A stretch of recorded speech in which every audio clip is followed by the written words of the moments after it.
we'll move on to the next section of this afternoon session. So we now have a series of afternoon talks. Oops, wrong slide. So we're going to have 5 talks led by Professor Perla Maiolino from Oxford, and then we're going to bring everyone back for a panel discussion at the end. So we'll hold questions to the end of the session, and then we can have some kind of global questions to bring opinions and ideas together. So first of all, I'm very glad to be able to introduce Perla. Thank you so much for joining us, Perla, and also for agreeing to help moderate the discussion at the end. So thank you very much, Perla, and I'll hand over to you. Hopefully the screen share works okay. Yeah, thank you so much, Josie, and thank you for inviting me. This is like always a big pleasure for me to be here. I try to share my screen, and I hope it will work. So, perfect, we see your screen. Yeah, so of course you already introduced like the amazing speaker we have in this session, and like I will lead later the panel discussion. So just reminding to the participant to write question in the chat so we can actually ask you after the talk. Today, like I have very short time.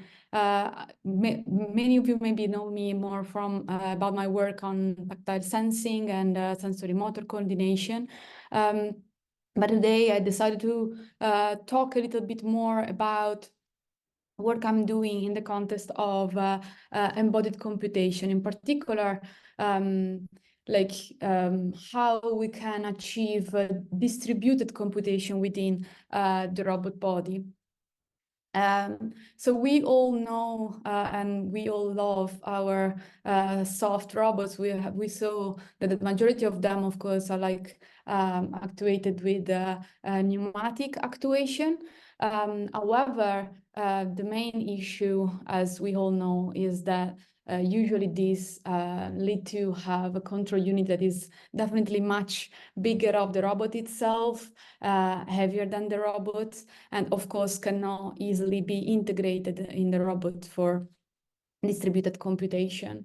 So this lead to the need of course, trying to work on integrable pneumatic circuit to enable onboard computation and control of these soft robots. So the work I did so far in this like domain was of course like starting asking how I can integrate valves for control of fluid circuit within the robot body. And of course, I explore both 3D printing and using silicon casting. In particular, what we worked on was to using multi-material 3D printing to achieve a bistable valve using like a bistable membrane. Here you can see like the working principle of the system. So we have 2 pressure, and this of course lead to the change of state of this valve. And of course we also evaluate how by changing the morphology of this valve, but also the mechanical property of this soft membrane, we could change the response time of the valve,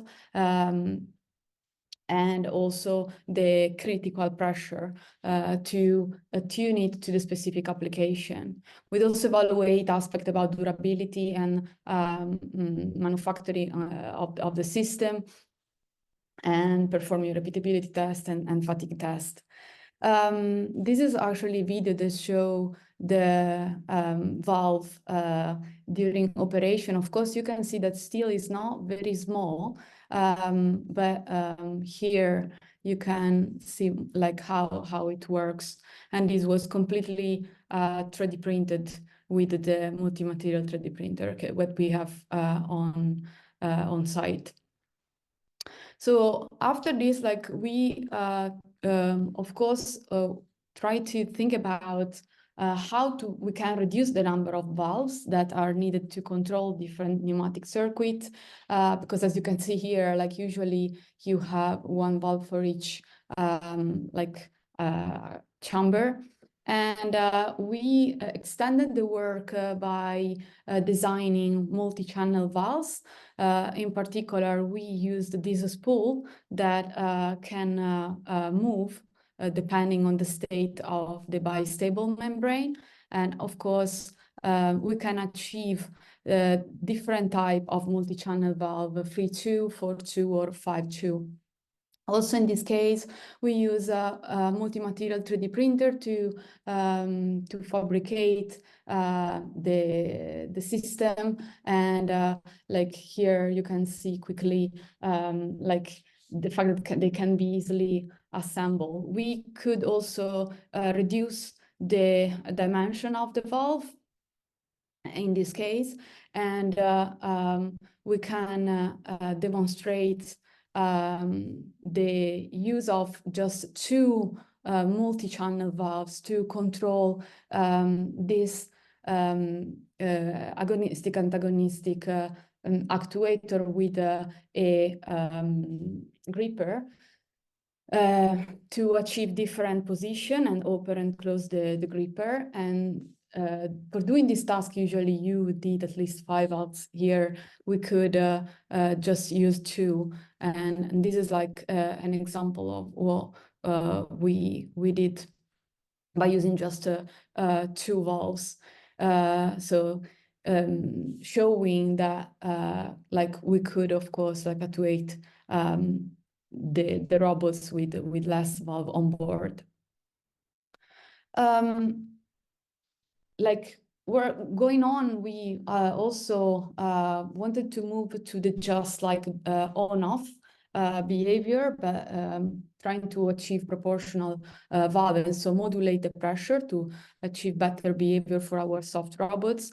And we design a soft valve using magnetorheological elastomer that is silicon casted in this case. So here you can see the principle. We can apply electric current, like, and we have a iron core with some coil around. This generates, of course, a magnetic flux, and leading to the deformation of the membrane and the regulation of the flow, as you can see here.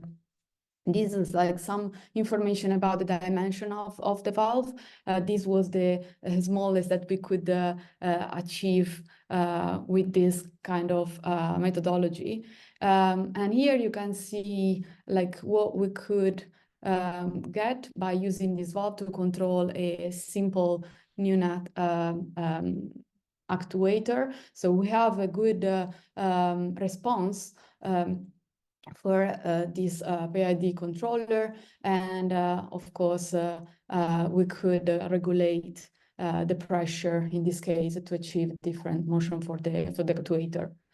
Moving to having all these kind of valves on the robot body, we wanted to look at like how we could place them in array within the robot.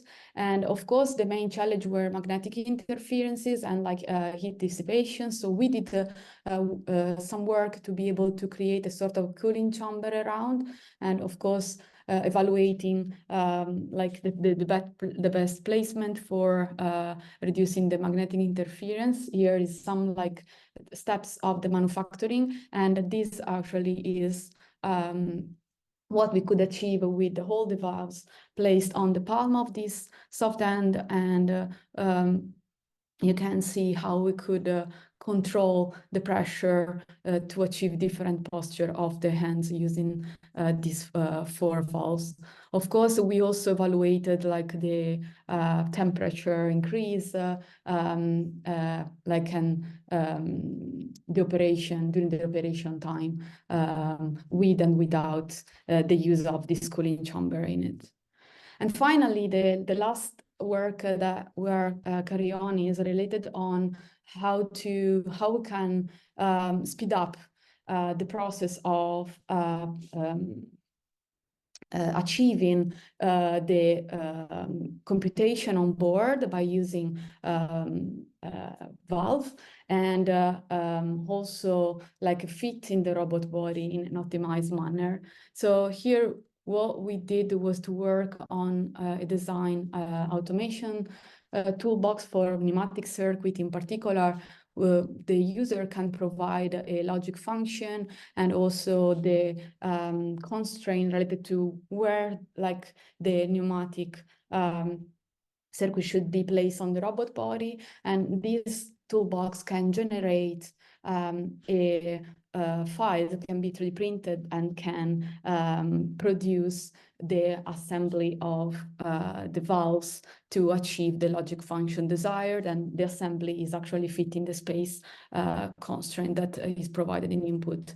How we did it, like we design again different valves using similar principle that I explained at the beginning, and creating different logic gates that you can see here, and providing the logic function and the label space on the robot. The toolbox try different configuration, and the connection between the different valves that implement the logic gates are done by using these like different layers. So layering methods similar to VALVES in PCB circuits, and this is actually interface of this design toolbox where the user can input all the different components. And this is actually my last slide in which I show you like the results. So here we wanted to implement the multiplexer for these valves, and we provided the space available, and here we could use this circuit to again control the robots. So this is actually the work of my students that recently graduated, as Yang Wang. So I want to also give credit to him that spent his PhD on this work, and thank you for listening. So